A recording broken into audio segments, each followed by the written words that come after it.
Hello student, आज हम देखेंगे क्लास 12th का फिजिक्स और इसमें हम देख रहे थे रे ऑप्टिक्स वाले चैप्टर को। तो आज हम इसमें देखेंगे कंपाउंड माइक्रोस्कोप क्या होते हैं और उसका डेरिवेशन हम करने वाले हैं, बहुत इंपॉर्टेंट है। तो देखिए, चलिए स्टार्ट करते हैं। कंपाउंड माइक्रोस्कोप क्या होता है? It is an optical device. क्या है ये? ऑप्टिकल डिवाइस है which consist of two convex lenses, जिसके अंदर क्या होते हैं? दो कॉन्वेक्स लेंसेज होते हैं। One objective of the very small focal length. एक क्या होता है? ऑब्जेक्टिव होता है। एक लेंस को हम क्या बोलते हैं? ऑब्जेक्टिव बोलते हैं, जो कि ऑब्जेक्ट के पास होता है और इसकी जो फोकल लेंथ होती है वो स्मॉल होती है बहुत, विद शॉर्ट अपार्चर। और इसका अपार्चर भी कैसा होता है? शॉर्ट होता है, मतलब लेंस भी देखने में भी छोटा होता है। एंड वन आई पीस, और दूसरा जो लेंस होता है उसको क्या बोलते हैं? हम आई पीस बोलते हैं। ई of the moderate focal length, और इसकी फोकल लेंथ कैसी होती है? ऑब्जेक्टिव वाले लेंस से ज़्यादा होती है। और अपार्चर कैसा होता है इसका? अपार्चर भी इसका लार्ज होता है। चलिए आगे देखते हैं। देखिए, ये है हमारा कंपाउंड माइक्रोस्कोप का डायग्राम। तो सबसे पहले हम इसमें देखते हैं। देखिए, छोटा वाला लेंस है, इसको बोलते हैं हम ऑब्जेक्टिव लेंस। इसकी जो फोकल लेंथ रहेगी वो स्मॉल रहेगी और अपार्चर भी इसका छोटा है, मतलब देखने में छोटा लग रहा है। इसी तरह से ये वाला जो लेंस है बड़ा वाला, इसको बोलते हैं हम आई पीस। आई पीस इसलिए बोलते हैं क्योंकि आई के पास होता है और इसकी लार्ज फोकल लेंथ होती है। इसी तरह से जो ये ऑब्जेक्टिव लेंस होता है ऑब्जेक्ट के पास होता है, इसलिए इसको ऑब्जेक्टिव बोला जाता है। अब देखिए, इसको हमने डायग्राम किस तरह से बनाया है। ये जो ए बी है हमारा, ये जो ऑब्जेक्टिव लेंस है, इसके पास हमने एक ऑब्जेक्ट रखा, अपना छोटा सा ऑब्जेक्ट है ए बी, और इसकी जो हाइट है हमारी एच नोट है, या एच जीरो बोल सकते हैं इसको। ठीक है, तो देखिए यहाँ से जब लाइट रे निकलेगी तो एक लाइट रे हमारी पैरेलल जाएगी, जो कि इसके खुद के फोकस से, यानी कि ऑब्जेक्टिव के फोकस से होती हुई जाएगी। ऑब्जेक्टिव का फोकस हमारा ये रहा यहाँ पर, ठीक है, यहाँ से जाएगी। और इसी तरह से दूसरी लाइट रे इसके ऑप्टिकल सेंटर से जाएगी। ये दोनों आपस में जहाँ भी मिलेंगी वहाँ पर हमारी ए डैश बी डैश एक इमेज बन जाएगी। ठीक है, ए डैश बी डैश इमेज बन गई। किसके लिए इमेज है? ये ऑब्जेक्टिव लेंस के लिए इमेज है। इसी तरह से देखिए, जब ये जो इमेज है हमारी ए डैश बी डैश, ये आई पीस के लिए एक ऑब्जेक्ट का काम करेगी। तो यहाँ पर देखिए क्या होगा, एक लाइट रे हमारी पैरेलल जाएगी प्रिंसिपल एक्सिस के, और जो पैरेलल जाती है हम जानते हैं फोकस से पास होती है, और इसके एफ ई वाले फोकस से ये पास हो जाएगी। जब ये एफ ई वाले फोकस से पास होगी, इसी तरह से देखिए इससे दूसरी रे निकलेगी, जो कि रे इसके ऑप्टिकल सेंटर से जाएगी। किसके ऑप्टिकल सेंटर से? आई पीस के ऑप्टिकल सेंटर से जाएगी। और देखिए पीछे की साइड ये आई के पास पहुंच जाएंगे, और इधर ये इनकी कहीं भी इमेज नहीं बनने वाली, इसलिए इनको हम क्या करेंगे? पीछे की साइड मिलाने की कोशिश करेंगे। जहाँ ये आपस में मिल जाएंगी वहाँ A double dash B double dash हमारी इमेज बन जाएगी। ठीक है, ये हमारी इमेज बन गई है। अब जब हमारी इमेज बन गई है तो ये सारा डेटा हमने देख लिया है। अब हम इन चीज़ों को देखते हैं। देखिए, यू नोट क्या है? हमारी ऑब्जेक्ट डिस्टेंस है, कौन से वाले की? ऑब्जेक्टिव लेंस के लिए। इसी तरह से देखिए, वी नोट क्या है? हमारी वी नोट जो है ए डैश बी डैश, जहाँ हमारी इमेज बन रही थी वहाँ ऑब्जेक्टिव लेंस के लिए क्या बन गया? ये इमेज की डिस्टेंस हो गई। इसी तरह से देखिए, ये जो यू नोट है, यू नोट जो ए डैश बी डैश हमारी जो इमेज बनी थी, ये वाली इमेज जो बनी थी, ये हमारे लिए ऑब्जेक्ट, हमारे लिए आईपीस के लिए किसका काम करेगी? ये हमारे लिए आईपीस के लिए काम करेगी। ये इसके क्या नाम है इसका हो जाएगा, ये ऑब्जेक्ट के लिए काम करेगी। बट यहाँ पर यू नोट की जगह हम यू ई कर लेते हैं। ठीक है, यू नोट के प्लेस पर हमें क्या करना है? इसको यू ई लिख लेते हैं। ठीक है, तो ये यू ई, ये हो गया यू ई। ठीक है, ये हो गया। इसके बाद देखिए, फाइनल इमेज जो हमारी जहाँ बन रही है A double dash B double dash, तो ये वाली जो डिस्टेंस होगी हमारी आई पीस से फाइनल इमेज की डिस्टेंस को हम बोल रहे हैं वी नोट, वी ई बोल रहे हैं। तो वी ई हो गई हमारी ये। तो ये पूरा डायग्राम हमारा क्लियर हो गया है। अब हम आगे चलेंगे इसमें और इसको हम कंप्लीट करेंगे कि क्या क्या चीज़ें इसके अंदर होने वाली हैं। अब सबसे पहला काम तो हम इसके अंदर ये करने वाले हैं कि जो हमने अभी पीछे सिंपल माइक्रोस्कोप के लिए निकाला था ना हमने एम ई, तो सिंपल माइक्रोस्कोप में हमने क्या निकाला था? एम ई निकाला था। वो कितना था हमारा? डी अपॉन यू ई आ रहा था, ये आ रहा था। चलिए अब आगे देखते हैं हम इसके अंदर। तो यहाँ पर हम निकाल रहे हैं इसमें टेन बीटा, और हम जानते हैं कि एंगल हमारा छोटा है, तो इसको टेन बीटा को बीटा लिखा जा सकता है। ठीक है, अब ये बीटा आ गया हमारा। ये बीटा कैसे फाइंड करेंगे? तो देखो इसमें ज़रा, ये रहा बीटा। तो टेन बीटा को हम किस फॉर्म में लिख सकते हैं? Perpendicular upon base. तो परपेंडिकुलर कितना है इसमें? परपेंडिकुलर है इसमें ए डैश बी डैश और बी डैश ओ। तो क्या लिखेंगे इसे? A dash B dash upon B dash O, इसको ऐसा लिखा जा सकता है। तो बीटा की वैल्यू कितनी आ जाएगी, ए dash B dash, A dash B dash, और बी डैश ओ को हम क्या बोल सकते हैं, यू ई बोल सकते हैं। ठीक है, अब देखिए ऑब्जेक्टिव के लिए ही हम बात कर रहे हैं। एम नोट कितना होगा हमारा, एम नोट होगा वी अपॉन यू के इक्वल होगा, क्या है ये वी, क्या है, image distance upon object distance.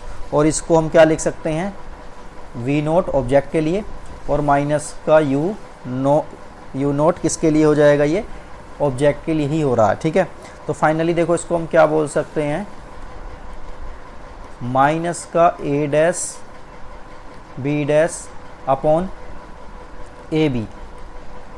अब देखिए ये माइनस का V naught upon you naught के इक्वल है, तो माइनस से माइनस कैंसिल हो जाएगा। फाइनली हमारा V naught upon you naught कितना आ जाएगा, ये आ जाएगा A dash B dash upon A B, ये इसके इक्वल आ गया है। ठीक है, तो यहाँ से हम ए बी को जब फाइंड करेंगे तो देखिए ए बी कितना आ जाएगा, A dash B dash, A dash B dash को निकालेंगे, ए डैश बी डैश आ जाएगा ये v naught upon you naught, और ये अंदर कितना आ जाएगा, ए बी आ जाएगा, इसकी क्रॉस मल्टीप्लाई हो जाएगी इधर, और ये ए डैश बी डैश हमारा ये इतना आ गया। अब देखिए v naught upon you naught तो हमारा ऐसे ही रहेगा। ए बी कितना है हमारा, ए बी को हम अगर चेक करें तो देखो यहाँ पर देख सकते हैं ए बी कितना है हमारा, ए बी हमारा एच नोट या एच जीरो भी बोल सकते हैं इसको। तो फाइनली आगे चल के हम देखते हैं इसको, ए डैश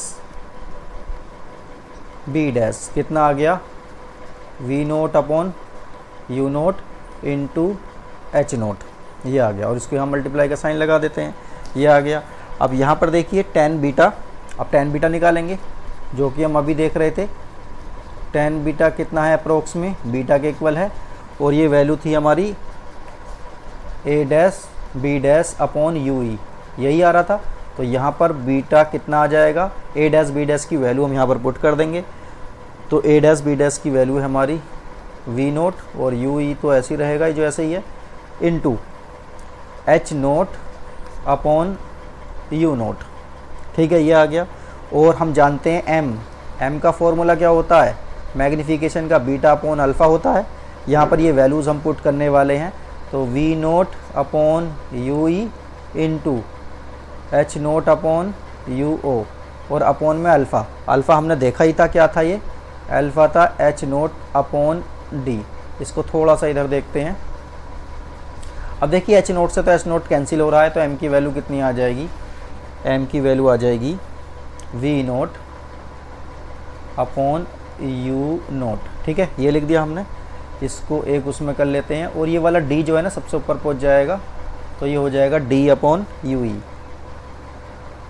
ठीक है, ये आ गया हमारा एम की वैल्यू। ठीक है, अब हम इसी को क्या लिख सकते हैं, एम इक्वल आ गया, ये वाला एम क्या है, मैग्नीफिकेशन है किसकी, ऑब्जेक्टिव की, और ये वाली क्या है, मैग्नीफिकेशन ऑफ आई पीस की।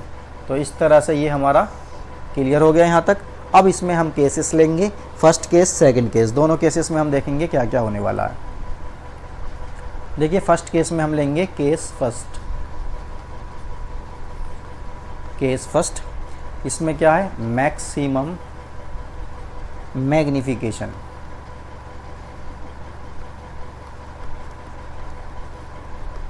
मैग्नीफिकेशन कैसी होगी, मैक्सिमम होगी। ठीक है, तो इसमें देखेंगे कैसे होगा, फाइनल इमेज कहाँ बनेगी, मैक्सिमम मैग्नीफिकेशन में क्या होता है, फाइनल इमेज बनती है डी पर। तो फाइनल इमेज एट डी पर बनेगी बाय आई पीस। तो यहाँ पर यू की वैल्यू हो जाएगी माइनस का यू ई, और इसी तरह से v की वैल्यू हो जाएगी माइनस का d, और f की वैल्यू हो जाएगी एफ ई, क्योंकि आई पीस की हम बात कर रहे हैं। ठीक है, तो ये हो गया। ये सारी वैल्यूज़ को हम क्या करेंगे, फॉर्मूला होता है हमारा 1/f equal 1/v minus 1/u। इसी फॉर्मूले में हम पुट करने वाले हैं सारी वैल्यूज़ को। तो f के प्लेस पर तो हम एफ ई लिखेंगे, और v के प्लेस पर लिख रहे हैं माइनस का d, ये माइनस का साइन है, और u के प्लेस पर लिख रहे हैं माइनस का u ई। ठीक है, यहाँ तक। यहाँ पर हम क्या करेंगे, यू ई की वैल्यू को हम पुट करने जा रहे हैं। तो देखिए ये तो प्लस का हो जाएगा, एक लाइन और लिख लेते हैं, एफ ई इक्वल, तो ये हो जाएगा 1/d माइनस में प्लस का 1/u ई। तो यू ई कितना आ जाएगा यहाँ पर, 1/u ई आ जाएगा 1/f ई प्लस 1/d। ठीक है, ये आ गया। अब इसी वैल्यू को हम क्या करने जा रहे हैं, d है, इसी वैल्यू को हम पुट करने जा रहे हैं कौन से फॉर्मूले में, जो अभी हमने मैग्नीफिकेशन का फॉर्मूला देखा है। तो मैग्नीफिकेशन का फॉर्मूला हमारा क्या था, ये था m equal v naught upon you naught into formula था हमारा d अपॉन यू ई।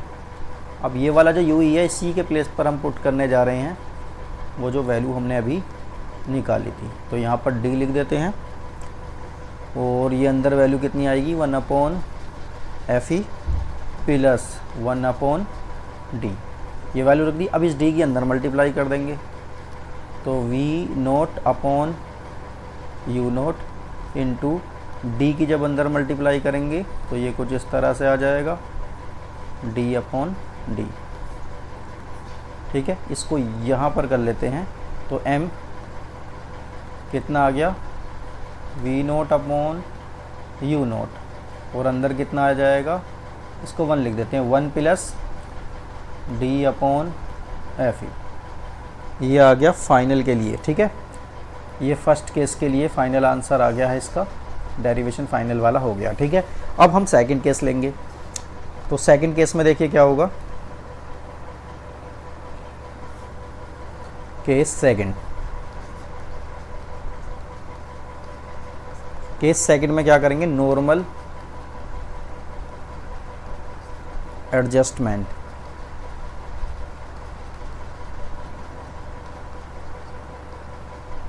नॉर्मल एडजस्टमेंट हमने किया है, और आई कैसी होगी हमारी, रिलैक्स्ड।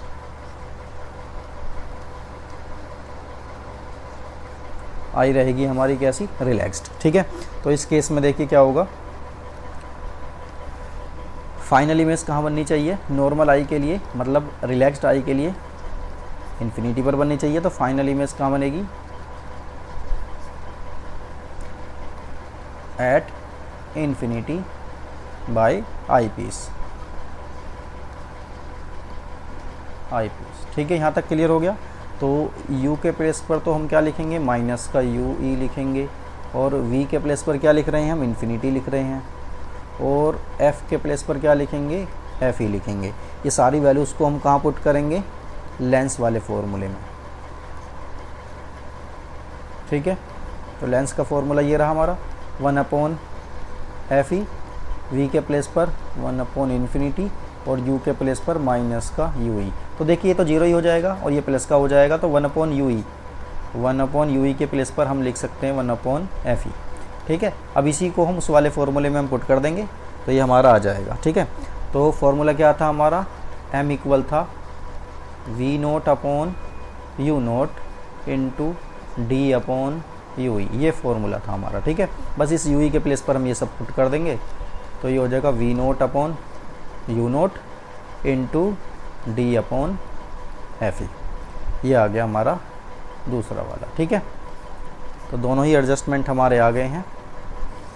बहुत छोटा सा, बहुत ज़्यादा बड़ा डेरिवेशन नहीं था, लेकिन थोड़ा सा इम्पोर्टेंट था, तो ध्यान से करना पड़ा इसको। तो देखिए फाइनली हमारा लेंथ ऑफ माइक्रोस्कोप भी पूछ लिया जाता है, लेंथ ऑफ माइक्रोस्कोप। उसके लिए क्या होगा, वी नोट इसका पॉजिटिव लेंगे, और यू ई इसका पॉजिटिव लेंगे, मोड का मतलब पॉजिटिव ही होता है। तो ये जो होगा हमारा, ये लेंथ ऑफ माइक्रोस्कोप को हम निकाल सकते हैं। अब देखिए इसको थोड़ा सा समझना चाहें तो समझ लो, ये वी नोट है और ये यू ई है, दोनों को सम करके क्या आ रहा है हमारा, माइक्रोस्कोप की लेंथ आ रही है, वी नोट और यू ई। तो देखते हैं अपने डायग्राम में जाके।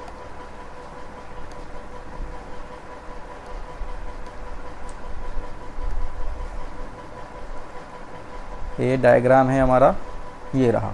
तो क्या क्या था, वी नोट, वी नोट कहाँ से कहाँ तक है, देखो ध्यान से, ये रहा, यहाँ से लेके यहाँ तक। इसको दूसरे कलर से कर लेते हैं, वी नोट देखो ये रहा, यहाँ से यहाँ तक है ये वी नोट, ठीक है। और यूई, यूई कहाँ से कहाँ तक है, यहाँ से यहाँ तक है ये यूई। तो इसको यहाँ से लेके और यहाँ तक पूरे को क्या बोल रहे हैं हम, माइक्रोस्कोप की लेंथ बोल रहे हैं, ठीक है। तो क्लियर हो गया। अगर कभी फॉर्मूला भी याद ना रहे तो यहाँ से हम फाइंड आउट कर सकते हैं। जो दोनों लेंस हैं, इन दोनों लेंस के बीच की डिस्टेंस को हम क्या बोल रहे हैं, लेंथ ऑफ माइक्रोस्कोप बोल रहे हैं। तो देखिए ये तो चैप्टर की अभी कुछ चीज़ें और रह रही हैं। तो माइक्रोस्कोप तो हमारा कंप्लीट हो गया। नॉर्मल माइक्रोस्कोप मतलब सिंपल माइक्रोस्कोप और कंपाउंड माइक्रोस्कोप दोनों कंप्लीट हो गए हैं। अब हमारा टेलीस्कोप वाला पार्ट रह गया है, वो नेक्स्ट वीडियो में करेंगे, तो वीडियो को देखते रहें। ओके।